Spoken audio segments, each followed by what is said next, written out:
ఓం నమ శివాయ. హరహర మహాదేవ శంభో శంకర. కార్తీక మాసము శివకేశవులకు ప్రీతికరమగు మాసము. అత్రి మహర్షి అగస్త్యులి వారితో అన్నమాట. ఈ కార్తీక మాసం హరికి హరునికి ఇరువురికి కూడా ఎంతో ప్రీతికరమైనది. శివాయ విష్ణు రూపాయ శివరూపాయ విష్ణవే. శివస్య హృదయం విష్ణుః విష్ణోశ్చ హృదయం శివః. యథా శివమయో విష్ణుః ఏవం విష్ణుమయః శివః. యథాంతరం న పశ్యామి తథా మే స్వస్తిరాయుషి.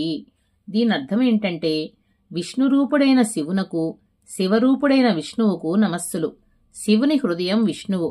విష్ణువు ఏ విధంగా శివమయుడో శివుడు కూడా అదే విధంగా విష్ణుమయుడు.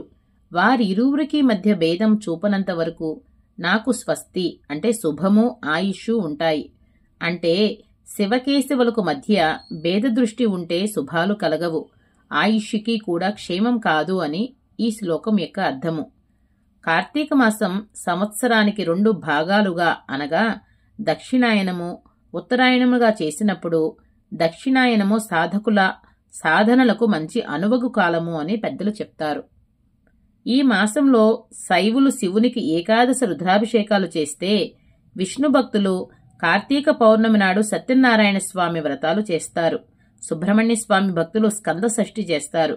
హరిహర సుతుడు అయ్యప్ప ఆయన భక్తులు అయ్యప్ప స్వామి దీక్ష స్వీకరిస్తారు. ఈ కార్తీక మాసంలో ప్రతి రోజుకు కూడా ఒక ప్రాముఖ్యత అనేది ఉంది. ఓం నమ శివాయ.